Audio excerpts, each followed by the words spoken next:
नमस्ते दोस्तों, मनमोहक हिंदी कहानियाँ चैनल में आप सभी का स्वागत है। आज की हमारी कहानी है अधिकार। आपको हमारी कहानी पसंद आती है तो वीडियो को लाइक, शेयर एंड चैनल को सब्सक्राइब जरूर कीजिएगा। माँ के होते हुए भी बचपन से उसके प्यार को तरसते हुए कुशल का मन कड़वाहट से भर गया था, पर आशा के मिलने के बाद प्रेम और स्नेह के एहसास से उसका दिल भर उठा था।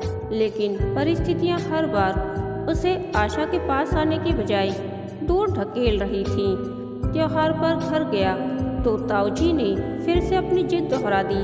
वे चाहते थे कि मैं शादी कर लूं, जबकि मुझे शादी के नाम से चिढ़ होने लगती थी। हालांकि ताईजी ने मुझे सदा पराया ही समझा, पर ताईजी ने मेरे लिए अपनी ममता की धारा कभी सूखने नहीं दी। मेरी माँ मेरी कड़वाहट की एक बड़ी वजह थी, जिसने मेरे भीतर की सभी कोमल भावनाओं को जला दिया था। परंतु ताऊजी कभी भी मेरी माँ के खिलाफ कुछ सुनना पसंद नहीं करते थे। वे उसके लिए सुरक्षा कवच जैसे थे। एक बार जब मैं माँ के खिलाफ बोला था तो उन्होंने मुझ पर हाथ उठा दिया था। छुट्टी के बाद मैं वापस चला आया। अस्पताल में आते ही वार्ड कर्मचारी ने एक महिला से मिलाया जो कुछ महीने पहले गुजर गई। एक अनाथ बच्ची के बारे में पूछताछ कर रही थी। मेरी नज़र उस महिला पर टिक गई। 3 साल की उस बच्ची जो मेरी मरीज थी से उस औरत की सूरत काफ़ी मिलती जुलती थी। जब मैंने उस महिला से बात की तो पता चला वह उस बच्ची की माँ है। उसकी बात सुन मैं हैरान रह गया। कितनी संभ्रांत महिला, और उसकी संतान लावारिस मर गई। वह महिला अनाथालय से मेरा पता लेकर आई थी। वह बच्ची कैसी थी? उसके भर्राए स्वर पर मेरे अंदर की कड़वाहट जवान पर चली आई। अब राख कुरेदने से क्या होगा? जो हो गया सो हो गया। मैं उसे रोता सुबकता छोड़कर चला आया और सोचने लगा कि जिंदा बच्ची को तो पूछा नहीं, अब आंसू बहाने यहाँ चली आई है। अक्सर मेरी शामें घर के पास शांत समुद्र तट पर गुजरती थी। अपने काम से बचा कुचा समय मैं लहरों से ही बांटता था। गीली रेत का घर बनाना मुझे अच्छा लगता था। उस शाम भी वहाँ बैठा बैठा मैं कितनी देर मुन्नी के ही विषय में सोचता रहा। दूसरे दिन भी उस औरत ने मुझसे मिलना चाहा, मगर मैंने टाल दिया।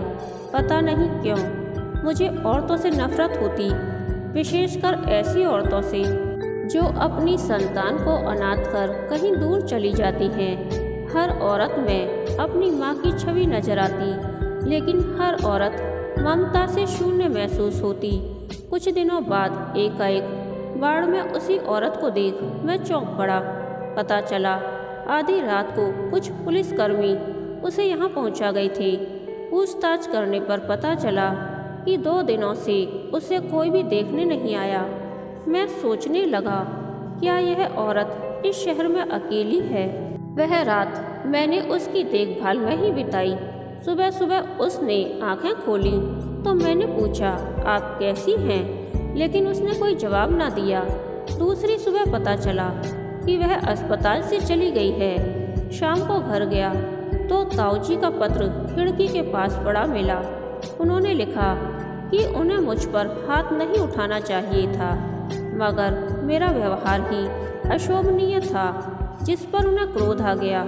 मैं यह जानता था कि मेरा व्यवहार अशोभनीय था, परंतु मेरे साथ जो हुआ था उसकी शिकायत किससे करता? जब मैं बहुत छोटा था तभी माँ हाथ छुड़ाकर चली गई थी। मैं चाय बनाने में व्यस्त था कि द्वार की घंटी बजी। दरवाज़ा खोलने पर देखा कि सामने वही औरत खड़ी है। मैंने चौंकते हुए कहा, अरे आप आइए। उसे बिठाने के बाद मैं चाय ले आया। फिर गौर से उसके समूचे व्यक्तित्व को निहारा। साफ सुथरा रूप और कानों में छोटे छोटे सफ़ेद मोती। याद आया, मेरी माँ के कानों में भी सफ़ेद हीरे दमकते रहते थे। जब भी कभी ताऊजी की उंगली पकड़े उससे मिलने जाता, उन हीरों की चमक से आंखें चौंधिया जाती। मैं माँ के रूप में ममत्व का भाव ढूंढता रहता, पर वह पल भर भी मेरे पास न बैठती। वह औरत धीरे से बोली, मैंने आपको बहुत परेशान किया। मेरी बेटी की वजह से आपको बहुत तकलीफ हुई, वह तो मेरा फर्ज था। मैंने गौर से उसकी ओर देखते हुए कहा, एक माँ होने के नाते यह संतोष व्यक्त करने चली आई कि आपने उसकी मौत आसान करके मुझ पर बहुत बड़ा एहसान किया है। उस दुखियारी को आखिरी वक्त पर किसी का सहारा तो मिला। यह कहने के साथ वह मेज पर फूलों का एक गुलदस्ता रखकर चली गई। दूसरी शाम मैं सागर तट पर बैठा था, तभी वह औरत एक छाया की तरह सामने चली आई और बोली, क्या आपके पास बैठ सकती हूँ? हाँ हाँ, क्यों नहीं, बैठिए। चंद पलों के बाद उसने गंभीर स्वर में पूछा, वह मुन्नी देखने में कैसी थी? जी। मैं उसके प्रश्न पर चौंका कि फिर से वही प्रश्न जो उस दिन भी किया था। आप भी सोचते होंगे मैं कैसी माँ हूँ जिसे यह भी नहीं पता कि उसकी बेटी कैसी थी। जब मेरे पति की एक्सीडेंट में मौत हुई उस समय बच्ची का जन्म नहीं हुआ था। मेरे ससुराल वालों ने पति के जाते ही आंखें फेर लीं। फिर जब बच्ची का जन्म हुआ तो मेरे ही माँ बाप उसे अनाथालय में छोड़ गए। वे मुझे यही बताते रहे कि मृत बच्चा पैदा हुआ था। उसके बाद क्या हुआ? मैंने धीरे से पूछा। उसके बाद क्या होता? मेरी बसी बसाई गृहस्थी उजड़ गई, खाली हाथ रह गई। पति और बच्ची की कोई भी निशानी नहीं रही मेरे पास। लेकिन आपके माँ बाप ने ऐसा क्यों किया? मैं पूछे बिना रह ना सका। डॉक्टर साहब, एक बच्ची की माँ की दूसरी शादी कैसे होती? इसीलिए उन्होंने शायद यही उचित समझा। कहते कहते वे रो पड़ी। तो क्या आपने शादी की? नहीं। बहुत चाहा कि अतीत को काट कर फेंक दूं, परंतु ऐसा नहीं हुआ। अतीत कोई वस्त्र तो नहीं है ना, जिसे आप जब चाहें बदल लें। अपने आंसू पोंछकर वह बोली, अभी कुछ दिनों पहले मेरी माँ भी चल बसी, पर मरते मरते मुझ पर एक एहसान कर गई। मुझे बताया कि मेरी बेटी जिंदा है। तब मैंने सोचा कि माँ बेटी साथ साथ रहेंगी तो जीना आसान हो जाएगा। लेकिन यहाँ आकर पता चला कि वह भी नहीं बची। मेरा मन भराया था। मैं हमेशा अपनी माँ के स्वार्थ को नियति मानकर उससे समझौता करता रहा। मैं सोचने लगा, क्या मेरी माँ अकेले रहकर मुझे पाल नहीं सकती थी? जो औरत मेरे सामने बैठी थी उसे मैं नहीं जानता था, मगर यह सत्य था कि वह जो भी थी कम से कम रिश्तों के प्रति ईमानदार तो थी। मेरी माँ की तरह स्वार्थी और कठोर नहीं थी। मैंने मुस्कुराते हुए कहा, आपकी बेटी बहुत मासूम थी, बहुत ही प्यारी। वह कैसी बातें करती थी? अभी बहुत छोटी थी ना, 3 साल का बच्चा भला कैसी बातें कर सकता है? मरने से पहले क्या वह बहुत तड़पी थी? क्या उसे बहुत तकलीफ हुई थी? नहीं, तड़पी तो नहीं थी, लेकिन बहुत कमज़ोर हो गई थी। हमेशा मेरे गले से ही लिपटी रही थी। कहते हुए मैंने हाथ उठाकर उसका कंधा थपथपा। आप जब चाहें मेरे पास चले आएं। मुन्नी के बारे में मुझे जो भी याद होगा बताता रहूँगा। बाद में पता चला कि वह बैंक में कार्यरत है। हर शाम वह सागर तट पर मेरे पास आ जाती, अपनी बच्ची का पूरा ब्यौरा मुझसे लेती और रोती हुई लौट जाती। वह नई नई कोचीन आई थी, किसी से भी तो उसकी जान पहचान न थी। उसकी बातें दिवंगत पति और अनदेखी बच्ची के दायरे से बाहर कभी जाती ही नहीं थी। मैं चुपचाप उसके अतीत में जीता रहता, कभी कभी विषय बदलने की कोशिश भी करता। इतने तनाव से कहीं उसकी मानसिक हालत ही न बिगड़ जाए। एक शाम जब मैं घर आया तो ताऊ जी को बाहर इंतजार करते पाया। मैं उनकी आवभगत में लग गया, मगर मेरे सारे स्नेह को एक तरफ झटक वे नाराजगी से बोले, आशा को कब से जानते हो? जानते हो वह विधवा है। क्या रिश्ता बांधना चाहते हो उससे? कुछ भी तो नहीं, वह दुखी है। अक्सर मेरे पास चली आती थी। अच्छा, क्या तुम उसका इलाज करते हो? देखो कुशल, मैं नहीं चाहता तुम उससे मेल जोल बढ़ाओ। उसकी दिमागी हालत खराब रही है। उसने बड़ी मुश्किल से खुद को संभाला है। उसे पागल बनाने में उसके माँ बाप का भी दोष है। क्यों उसकी बच्ची को यहाँ फेंक गई? मैंने आशा की सुरक्षा में होठ खोले, मगर ताऊजी ने फिर चुप करा दिया। माँ बाप सदा संतान का भला सोचते हैं। सत्येन को जो ठीक लगा उसने किया। अब कृपया तुम उसका साथ छोड़ दो। यह सुनकर मैं स्तब्ध रह गया कि आशा ताऊजी के मित्र सत्येन की पुत्री है। वे एक दिन रहकर चले गए, मगर मेरा पूरा अस्तित्व एक प्रश्न चिन्ह के घेरे में कैद कर गई। मैं सोचने लगा, क्या आशा से मिलकर मैं कोई अपराध कर रहा हूँ? ताऊजी को इस मेल जोल से क्या आपत्ति है? रात की ड्यूटी थी, सो 2 दिनों से मैं तट पर नहीं जा पाया था। रात के 11 बजे थे, तभी अचानक आशा को अपने सामने पाया। उसके कपड़े भीगे थे और उन पर रेत चमक रही थी। जाहिर था अब तक वह अकेली सागर तट पर बैठी रही होगी। फटी फटी आंखों से उसने मुझे देखा तो मैंने साधिकार उसका हाथ पकड़ लिया। फिर अपने कमरे में लाकर उसे कुर्सी पर बिठाया। उसके पैरों के पास साड़ी को रक्त रंजित पाया। झट से उसका पैर साफ करके मैंने पट्टी बांधी। मैं आपको बहुत तकलीफ देती हूँ ना, अब कभी आपके पास नहीं आऊँगी। उसकी बात सुन मैं चौंक उठा।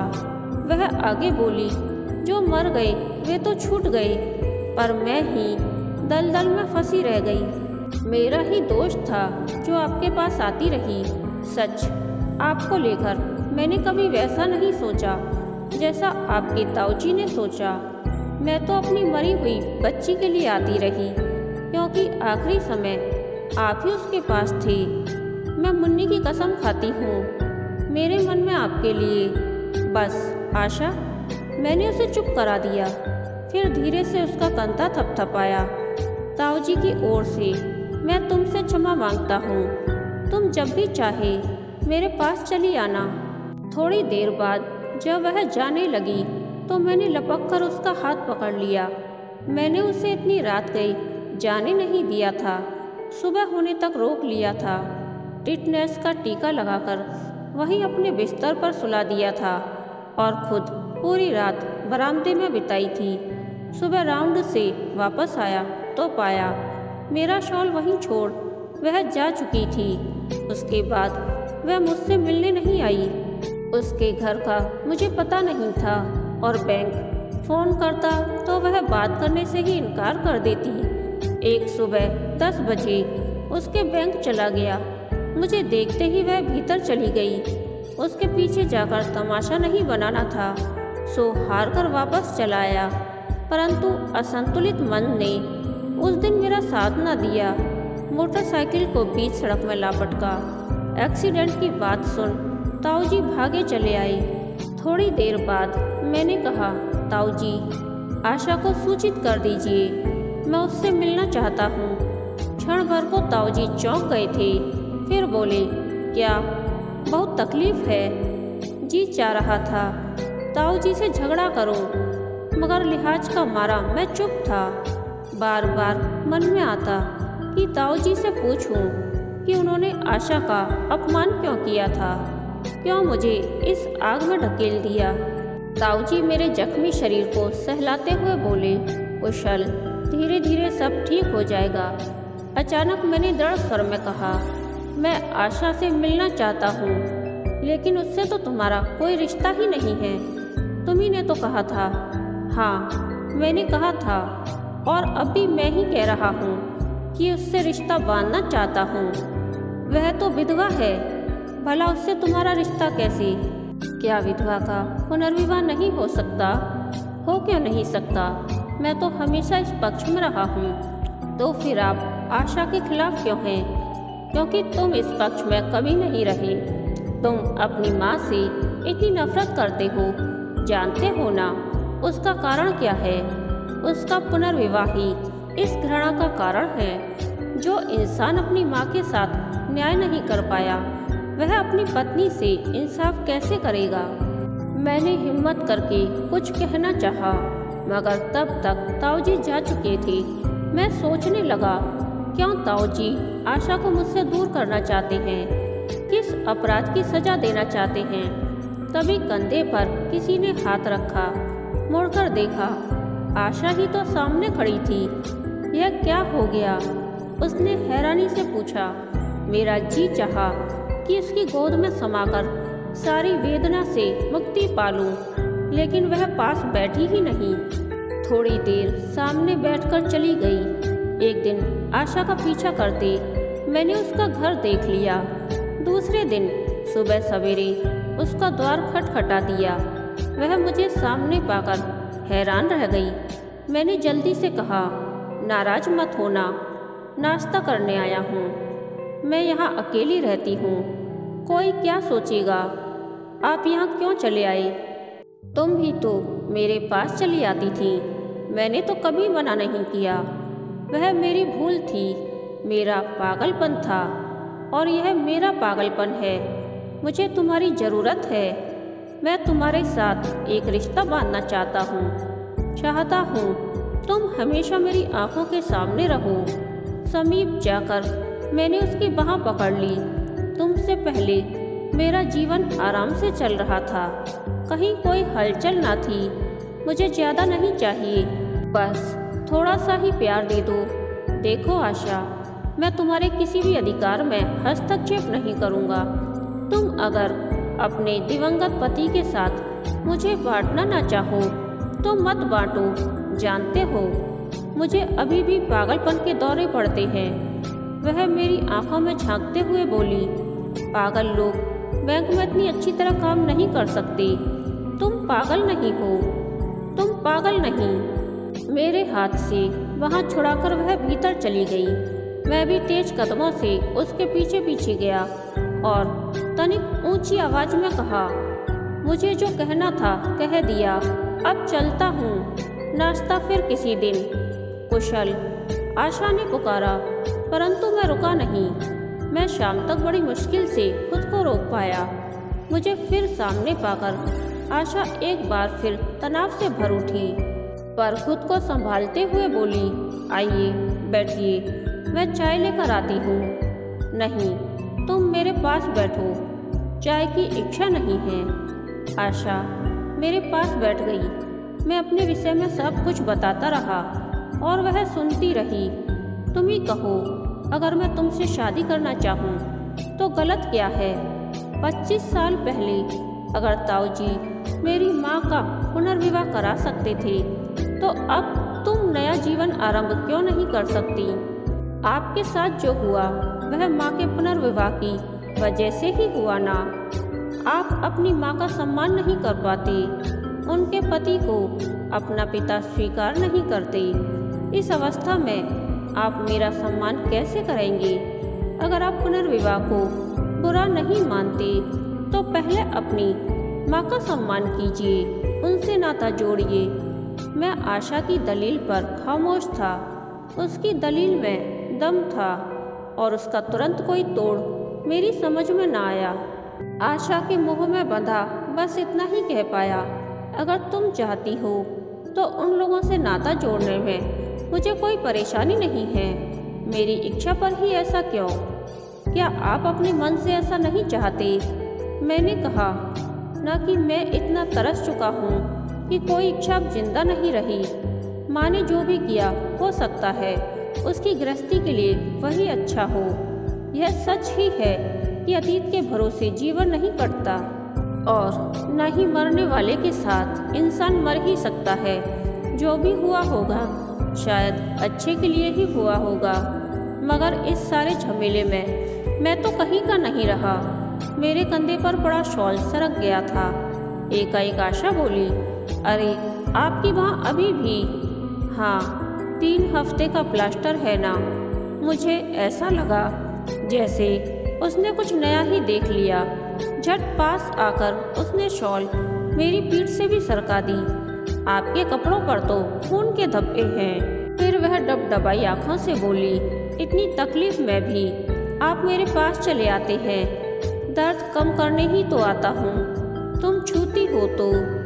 ऐसा क्या है मेरे छूने में? वह सब कुछ है जो मुझ जैसे इंसान को चाहिए, मगर यह सत्य है, इसे वासना नहीं कहा जा सकता, जैसा शायद ताऊजी ने समझा था। वहाँ का प्लास्टर खुलने को 2 हफ्ते बाकी थे। इस दौरान आशा ने मुझे संभाल लिया था। वह हर शाम मेरे घर आती और भोजन का सारा प्रबंध करती। जिस दिन मैंने प्लास्टर कटवाया उस दिन सीधा आशा के पास ही चला गया। मुझे स्वस्थ पाकर उसकी आंखें भर आईं। सहसा आशा को छाती से लगाकर मैंने उसके माथे पर ढेर सारे चुंबन अंकित कर दिए। वह मुझसे लिपटकर फूट फूट कर रो पड़ी। आशा के स्पर्श में एक अपनापन था, एक विश्वास था। प्लास्टर के खुलते ही मैं अस्पताल जाने लगा। मेरी दिनचर्या फिर से शुरू हो गई। एक दिन ताऊजी मिलने चले आए। उन्होंने ही बताया कि मेरी माँ के दूसरे पति को दिल का दौरा पड़ा है। तीनों बच्चे अमेरिका में हैं और ऐसी हालत में वह अकेली है। वे सोचते हुए से बोले, कुशल, तुम्हें अपने पिता से मिलना चाहिए। मैं सोचने लगा, भला वह इंसान मेरा पिता कैसे हो सकता है, जिसने कभी मुझे मेरी माँ से जोड़ने का प्रयास नहीं किया। फिर भी मैं उनसे मिलने चला गया। मेरे पहुँचने पर वे बस मेरा हाथ पकड़े लेटे रहे और फिर सब समाप्त हो गया। अमेरिका से उनके बच्चे भला इतनी जल्दी कैसे आ सकते थे। ताऊजी ने मेरे हाथों ही उनका दाह संस्कार करवाया।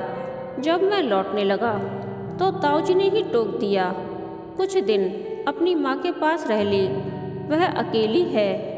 मैं 7 दिनों से उस घर में था, पर एक बार भी माँ ने मुझे पुकारा नहीं था।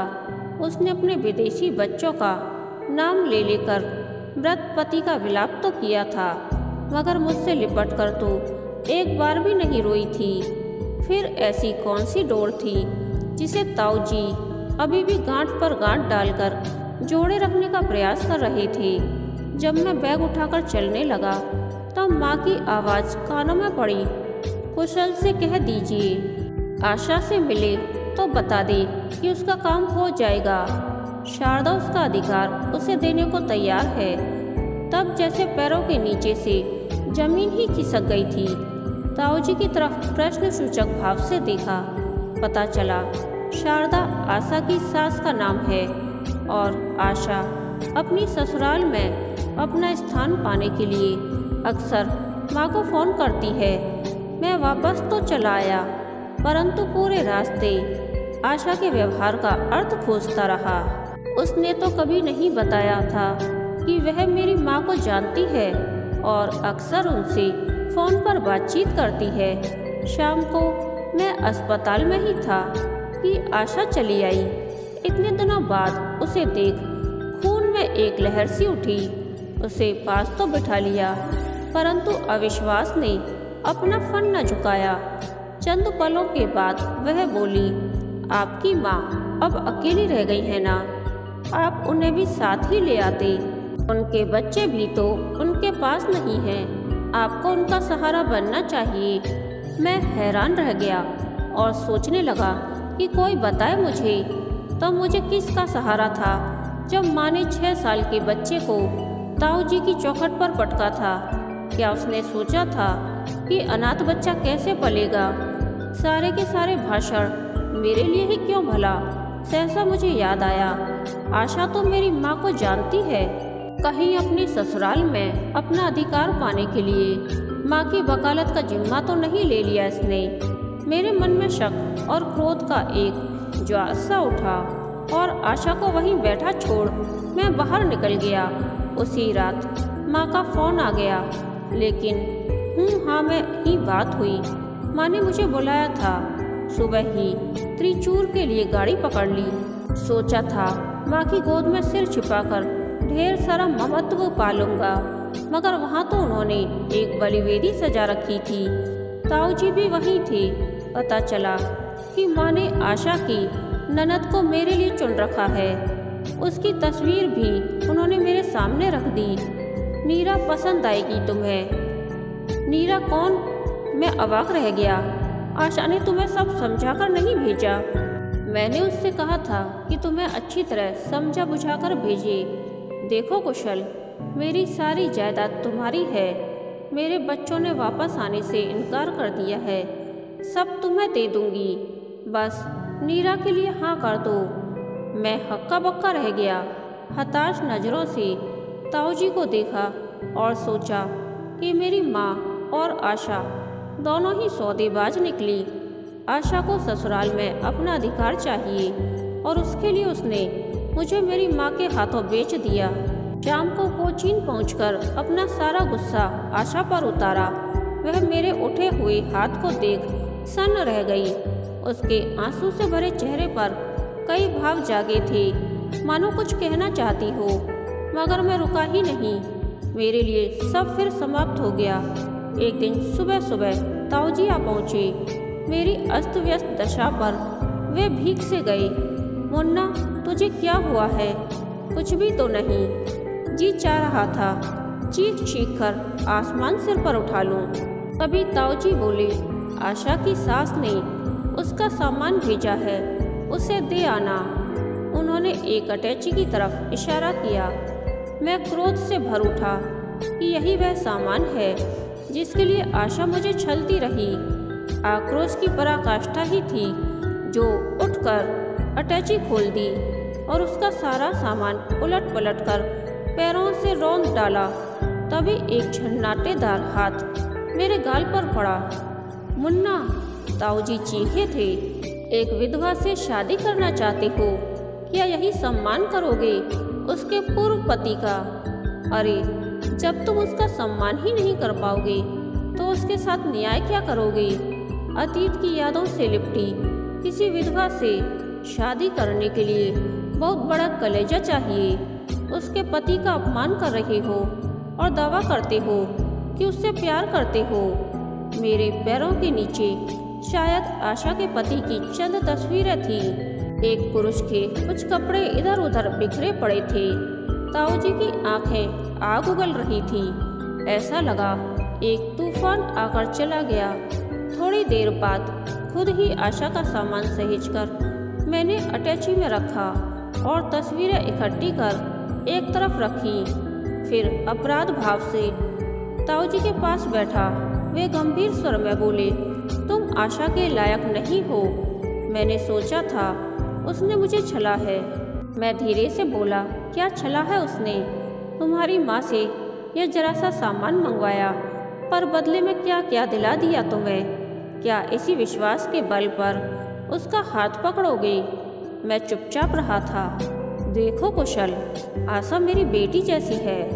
अगर 25 साल पहले मैं अपनी विधवा भाभी का पुनर्विवाह किसी योग्य पुरुष से करवा सकता था, तो अब 25 साल बाद आशा को तुम्हारे जैसे खुद गर्ज से बचा भी सकता हूँ। न दम है अभी इन बूढ़ी हड्डियों में। मैं खुद गर्ज नहीं। बड़ी मुश्किल से मैंने अपने होंठ खोले। फिर उसी पल आशा का सामान उसे देने गया, पर मेरे हाथों में विजय का सामान देखकर हतप्रभ थी। अपने पति की तस्वीरें देखकर वह हैरान रह गई। मैंने धीरे से कहा, यह सामान तुम्हारे लिए अमूल्य था। मैं तुम्हारी भावनाओं का बहुत सम्मान करता हूँ, पर कम से कम मुझे सच तो बताती। लेकिन मेरी माँ से क्यों मांगा यह सब? सौदेबाजी क्यों की आशा? क्या मेरे बारे में एक बार भी नहीं सोचा? तुमने सोचा वह औरत जमीन जायदाद के लोभ से मुझे खरीद लेगी, लेकिन मैं तो पहले से ही तुम्हारे हाथों बेमेल बिक चुका था। क्या कोई बार बार बिक सकता है? फिर यह सामान मंगाकर तुमने कोई चोरी तो नहीं की? तुम रिश्तों के प्रति ईमानदार हो, तभी तो मैं भी तुमसे प्यार करता हूँ। आशा मुझे एकटक देख रही थी। मुझे पता ही नहीं चला कि कब और कैसे मैं रो पड़ा। आशा ने अटैची खोलकर उसमें से विजय के कपड़े निकाले। एक एक कपड़े के साथ उसकी एक एक याद जुड़ी थी। फिर वह फफक फफक कर रो पड़ी। मैंने आशा को अपनी बाहों में ले लिया, फिर आंसू पोंछ उसका माथा चूम लिया। वह मेरी छाती में समाई बिलखने लगी। बस आशा, अब मेरे साथ चलो, ताऊजी आए हुए हैं। आज सारी बात तय हो जाएगी। कहते हुए मैंने उसके माथे पर ढेर सारे चुंबन अंकित कर दिए।